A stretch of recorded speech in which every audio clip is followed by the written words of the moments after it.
At 11:42 p.m., a resident noticed a missed call from an unknown number on their phone. But here's the thing. The phone never made a sound. No ringtone, no vibration, nothing at all. When they checked the call log, they found something impossible. The timestamp on the call was 3 minutes in the future. A call from a time that hadn't happened yet. They tapped the voicemail icon, and even though one shouldn't have been there, a recording started to play. First, just static. Then a faint, whispered voice. "Don't leave your room." The residents swore the voice was their own.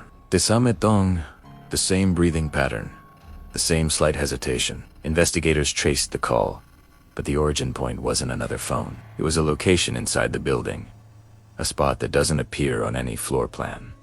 Exactly 3 minutes after they heard the voicemail, the phone finally rang for real. Sam. Number.